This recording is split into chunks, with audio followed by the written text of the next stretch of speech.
오늘은 GPT 3.5, 4.0 뭐 이런 거 얘기를 했는데 사람들이 GPT만 얘기를 해서 오늘은 좀 특이하게 3.5, 4.0 요 뒤에 붙은 거를 이 숫자를 한번 얘기를 해보려고 그러거든. 이 뒤에 붙어 있는 3.5나 뭐 4.0 이게 뭘까? 쉽게 예상할 수 있는 것처럼 이거는 버전이야. 근데 어느 순간 우리가 3.5부터 보게 됐잖아. 그래서 이게 정말 버전이 맞는지 갑자기 나는 1.0도 못 봤는데 뭐 갑자기 3.5 뭐 이러면서 생각을 할 수가 있을 것 같아. 그래서 이 버전에 대해서 한번 얘기를 해보려고 그러거든. 우선 GPT-1이라는 거는 18년 6월 11일에 나왔어. 근데 이때는 이제 우리가 얘기하는 파라미터는 이제 뭐 나중에 설명할 일이 있으면 다시 설명을 할 테고, 뭐 급한 사람들은 이제 다른 영상을 보면 될 것 같은데, 이때는 파라미터가 1.17억 개였어. 이것도 엄청난 숫자긴 한데 뭐 우리가 지금 알고 있는 거에 비해서는 좀 되게 상대적으로 적은 숫자라고 볼 수 있을 것 같아. GPT-2에서는 확 늘어나서 15억 개가 돼, 이게 파라미터가. 그리고 국내에서는 GPT-1을 아는 사람은 거의 없었고, 나도 사실 GPT-1에 대해서는 거의 잘 몰랐었는데, GPT-2부터 이제 뭔가 이게 되게 대단한 게 있다라고 이제 인공지능을 하는 사람들 사이에서는 조금씩 소문이 나기 시작을 해. 그리고 우리가 지금 일반 사람들이 많이 경험하는 이때 사실 GPT-2부터 어느 정도 조짐이 보이기 시작을 해. 그렇기 때문에 이제 사람들 사이에서 뭐 완전 뭐 뭐라 그럴까 자비스 얘기도 하고 막 이러면서 회자되기 시작했거든, 국내에서. 그리고 GPT-3부터 인공지능에 관심 있는 2까지만 해도 일부 사람들 사이에서 이제 회자됐었는데 3부터 이제 인공지능에 관심이 있는 웬만한 개발자들이나 이런 사람들 사이에서 이제 조금 이제 소문이 나기 시작하면서 국내에 좀 알려지기 시작을 했던 것 같아. 근데 이때만 해도 되게 대중적이지 못했어. 왜 그러냐 하면은 GPT 이게 3.5가 갑자기 떴던 이유가 뭐냐 하면은 소위 말해서 일반 사람들이 지금 채팅으로 얘기를 하고 있기 때문이거든. 근데 3과 3.5는 사실 성능 차이는 사실 거의 없어.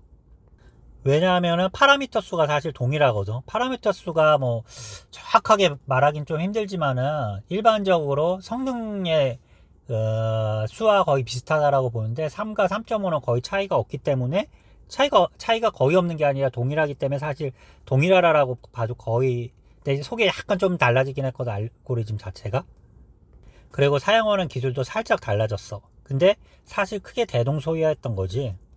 근데 3은 소위 말해서 B2C는 없었고 B2B로 해가지고 뭐 우리가 아는 사람들 알 거야. API라는 용어를 이용해가지고 이거를 챗 GPT에 있는 거를 연결을 해서 다른 프로그램에서 챗 GPT를 경험할 수 있는 거거든. 근데 이게 사실 쉽지가 않아가지고 일반 샘플이나 막 이런 것들이 많이 돌아다녔고 내가 연결해서 해보니까 이런 것도 된다 막 이런 거였어.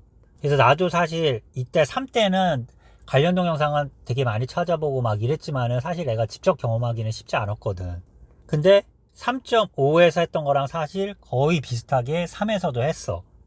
근데 아까 말한 것처럼 3.5는 되게 독특한 기술이 하나가 들어간 게 RLF 잠깐만 RLF 뭐야 RLHF라는 건데 사실 이거는 어 GPT 3.5가 나오기 전에는 인공지능 하는 사람들 사이에서도 그렇게 막 일반화된 단어는 아니었어. 나도 사실 GPT 3.5 나오면서 처음 들어봤던 것 같거든. 뭐 나보다 더 훌륭한 사람들이나 더 전문가들은 알고 있었을지 모르겠지만은 뭐 나도 자료 같은 걸 좀 많이 찾아보고 많이 본 편인데도 사실 이거에 대해서 용어를 이때 처음 들어봤거든. 쉽게 말해가지고 사람의 이제 피드백을 받아가지고 반영해가지고 강화학습을 한다 뭐 이런 내용이거든. 근데 강화학습이라는 거는 기존에 많이 들어봤었어. 강화학습이라는 거 뭐냐면은 우리가 인공지능을 학습시킬 때 여러 가지 기술들이 있는데 쉽게 말해가지고 우리가 자전거 타는 거하고 비슷해. 기존에는 인공지능 학습 그 전에는 인공지능 학습 전에는 모든 프로그램이라는 거는 사람이 다 가르쳐 줬었지. A일 때는 1, B일 때는 2, 뭐 C일 때는 3, 뭐 A가 만약에 3이라면 뭐뭐뭐는 뭐 어떻게 해서 5, 뭐 이런 거를 다 하나하나 정의해 주는 거였거든. 그리고 그 다음에 인공지능으로 나온 거는 이제 가장 대표적인 거는 이거는 강아지, 이거는 고양이 뭐 이러가면서 사진들에다가 막 그 태그를 다 붙여준 다음에 너 한번 학습해봐 막 이러면 알아서 걔가 학습하는 방법이었는데, 어떻게 보면은 그 당시 이제 획기적으로 나온 게 이제 강학습이야. 우리나라 말로 하면 강학습, 영어로 하면 강학습은 영어로 하면 reinforcement learning이라는 건데 정말 혁신적인 방법이었어. 컴퓨터를 가장 어떻게 보면은 잘 활용을 한 건데, 방금 얘기한 것처럼 고양이, 강아지 뭐 이런 게 아니라 이거 태그해 주는 것도 너무 힘들잖아. 네가 알아서 그냥 한번 해봐 이런 거야. 우리가 자전거 타는 거랑 사실 비슷해. 자전거 탈 때 뭐 왼쪽으로 핸들이 꺾으면 뭐 꺾이면 오른쪽으로 돌리고, 오른쪽으로 꺾이면 뭐 왼쪽으로 하고 막 이렇게 공부해 가면서 하진 않잖아. 그래서 인공지능한테 네가 알아서 자전거 타봐 뭐 이런 거랑 비슷해. 그래서 왼쪽 빡 하다 보면은 뭐 1000만 번 100만 번 막 이렇게 하다 보면은 얘가 어떻게 하면은 안 쓰러지는 들을 스스로 파악하는 방법이라고 생각을 하면은 좀 쉬울 것 같아. 우리가 뭐 자전거 탈 때 책으로 이론을 배우지 않고 막 무조건 해보는 거잖아. 얘도 사실 비슷한 방법이라고 보면 될 것 같아.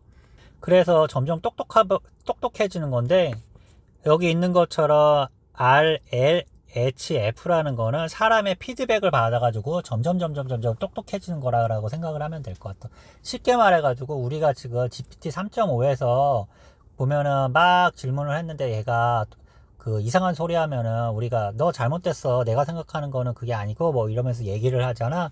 그러면 얘가 어떻게 보면은 챗GPT가 조금 더 정확한 답변을 답변해 주는 경우가 많지. 그게 이제 RLHF라는 거야.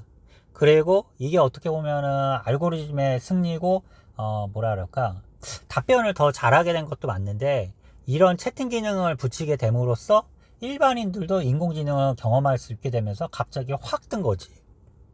오늘은 뭐 짧게 해서 앞으로 나한테 이게 짧게 할 거거든. RLHF라는 거에서 설명을 했고, 나중에 뭐 GPT나 뭐 이런 거에 대해서 다시 한번 설명을 할게.